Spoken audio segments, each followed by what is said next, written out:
안녕하십니까. 반갑습니다. 도함입니다. 잘 지내시죠? 이번 시간에는 지난 시간에 이어서 여름태생에 대해서 좀 설명을 드리려고 합니다. 우리 사주구조상 연월일시를 입고 일관과 월지가 있을 때 이 월지 태어난 곳이 음력으로 4월, 5월, 6월에 해당되시는 분들은 여름태생이라고 이야기를 합니다. 이렇게 잘 나눠본다 그러면 음력 4월생, 그 다음에 5월생, 6월생 이렇게 나눠지죠. 4월을 사달이라 하고 5월을 오달이라 하고 6월을 미달이라고 합니다. 그러면 여름은 그 봄, 여름, 가을, 겨울 나눴을 때 여름은 굉장히 덥지요. 더워서 화왕절 이렇게 얘기를 합니다.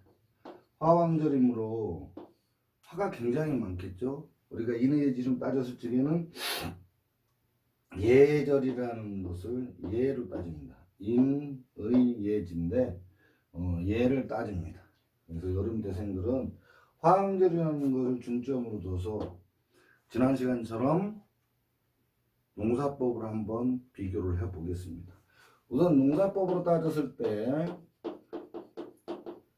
여름은 봄에 심은 씨앗들이 싹이 나서 막 성장을 합니다. 봄에는 논에도 벼가 막 무럭무럭 자라고요. 밭에도 밭작물이 굉장히 많습니다. 그 다음에 우리 일반 사회에서는 집을 짓기 위해서 통사를 해놓고 도면을 가지고 한참 지어 올립니다. 이 부분을 가지고 조금 생각을 해보겠습니다. 일단 농사법을 해서 여름이라는 것은 성장을 의미해요. 성장. 봄에는 계획을 하지만 여름은 성장을 합니다. 성장을 하기 때문에 활동적이고 그 다음에 매우 발전을 시킨다 이런 의미가 있겠죠. 성장이라는 의미는 결국 발전 또는 활동적이겠죠. 활동적이다. 활동적으로 포함되어 있다 이런 뜻입니다. 요런 것을 전부 다 우리가 비교를 해 보면 여름태생 분들은 날씨가 덥다. 그래서 몸이 덥습니다. 사실은. 그래서 몸이 더운 관계로 사무실에 가만히 앉아서 서류를 보면서 일을 처리하는 직업에는 좀 적합하지 않아요. 그래서 이분들은 매우 활동적입니다. 활동적. 그렇죠? 그래서 가장 적합한 직업으로는 현장 소장직이죠.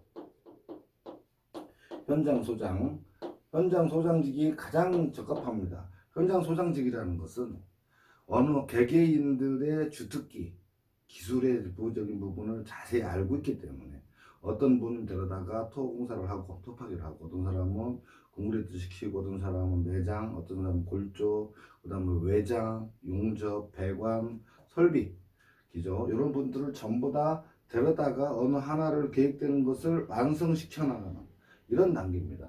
그래서 현장 소장직이며 또 활동적인 직업이 또 뭐가 있죠? 굉장히 움직이는 직업, 영업직이죠? 영업직, 그 다음에 홍보직. 다니면서 막 이제 얘기를 해서 어떤 무슨 PR 하거나 우리가 그 상품을 팔거나 PR 하거나 돌아다니는 직업. 이분들은 굉장히 활동적이죠. 그래서 이분들, 요런 연거하고 연결된 부분이 역마입니다. 역마는 매우 이곳과 저곳 어디 돌아다니는 직업이죠. 그래서 운전직이 또 굉장히 많습니다. 역마에. 그래서 막 가만히 있는 게 아니라 여기 서울 갔다 부산 갔다 대구 갔다 막 하시는 분들, 화물차 또는 버스, 그 다음에 승용차도 마찬가지고 이런 게 굉장히 연관이 있고요. 그 다음에 있는 것이 역시 불을 다루는 직입니다.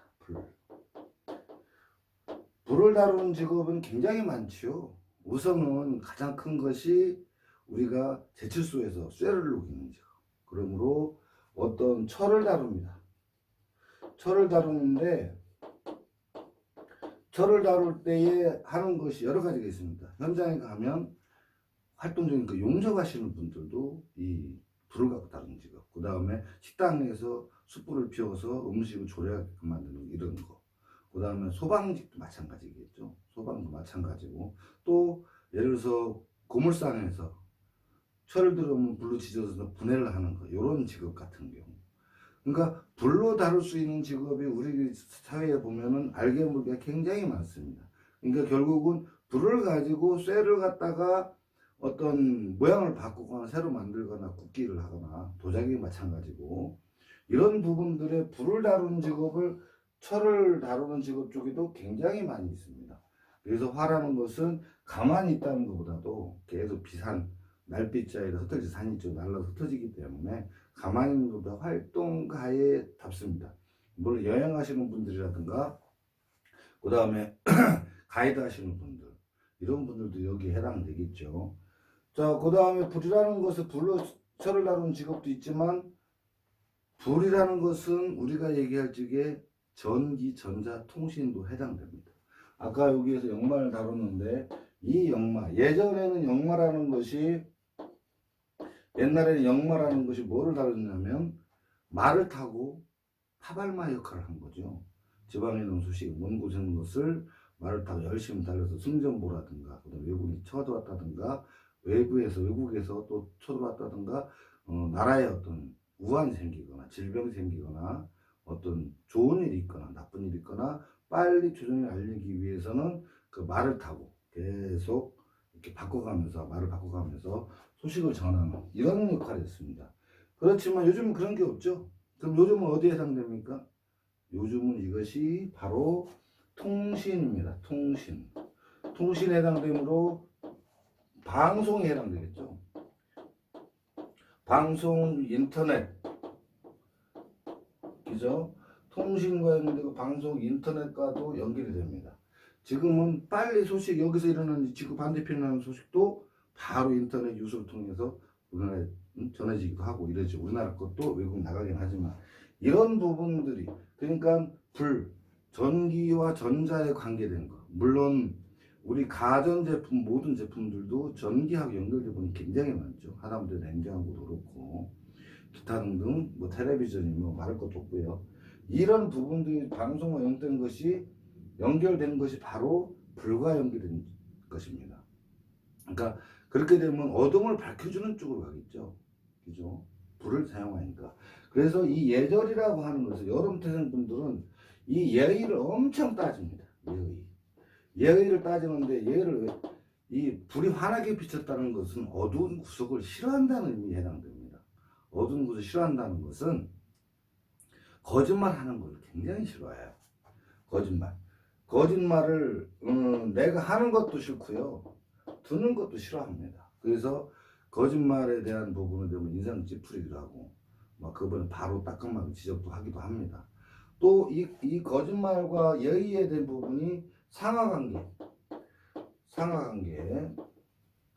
상하관계는 제일 심한 곳이 군대죠. 계급적 사회니까. 그렇지만 일반 회사도 마찬가지고 우리 사회에서도 보이지 않게 상하관계 굉장히 존재를 하고 있습니다. 많은 분들은 인간이 평등하다고 하지만 결국은 부와 권력, 기타 등등 선배, 후배, 부모, 자식, 형, 동생 뭐 이렇게 연결돼서 수직적 관계가 굉장히 많습니다. 이 부분을 어기는 거를 굉장히 싫어해요.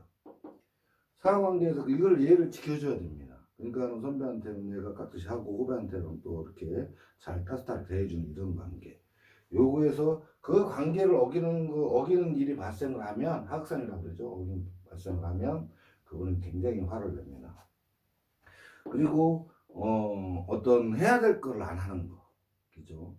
뭐 부모로서 또는 자식으로서 타인에게 내가 해줘야 될 것을 안 해주는 이런 부분도 굉장히 싫어한다는 것이죠. 그거에 연관돼서 그 부분과 연관돼서 이 여름태생들은 성격이 좀 급합니다. 성격이 좀 조급하다고 봐야죠. 이 성격이 좀 조급해야 왜 여름에는 화양절인 반면에 겨울에 있는 이 물이라는 부분이 부족하다는 거죠. 그러므로 어떤 사태에 발생을 했을 때 바로 반응을 하고 응답을 하고 움직이게 됩니다. 그래서 좀 그걸로 인해서 좀 손해보는 경우가 굉장히 많습니다. 어떤 상황이 좋지 않은 얘기를 들었는데 바로 화를 내고 불같이 화를 내가지고 나중에 알고 보니까 자세히 알고 보니까 그것이 오해였다 이렇게 밝혀졌을 때 그건 실수에 해당되겠죠. 그렇지만 조급한 면에서 놈들이 예를 들어서 어떤 돈을 벌었어요. 어떤 장사를 해서 그 얘기를 듣고 나도 그냥 막 뛰어들어서 바로 투자해서 돈을 벌려고 하는 이런 성격을 갖고 있습니다. 그래서 그거는 물질 손실로 들어오기 때문에 굉장히 나한테 치명타가 될 수 있어요. 그래서 성격이 조급하다. 조급하는 것을 바로 활동하고도 이 활동적인 거하고도 조급함이 연결됩니다. 그러니까 어떤 화가 났을 때 조절하는 힘이 조금 부족을 해요. 그래서 그런 사람들은 화가 났을 때 충분히 화를 풀어주는 게 좋긴 한데 되도록이면 화나는 일을 안 만드는 것이 좋겠지요. 조급하다. 그래서 이걸 보고 어떤 때는 이제 다혈질이라고도 해요. 다는 아닙니다. 다혈질 일지라든가 시지에 물수분이 충분히 있고 그러면 어느 정도 뭐라고 합니까? 이게 상충이 돼 갖고 이 감소가 되긴 하지만 다 전체에 수분이 없고 목화로 형성이 되어 있으면 어떤 부분에 침착성이라든가 조금 이런 부분들이 좀 약간 부족하긴 합니다.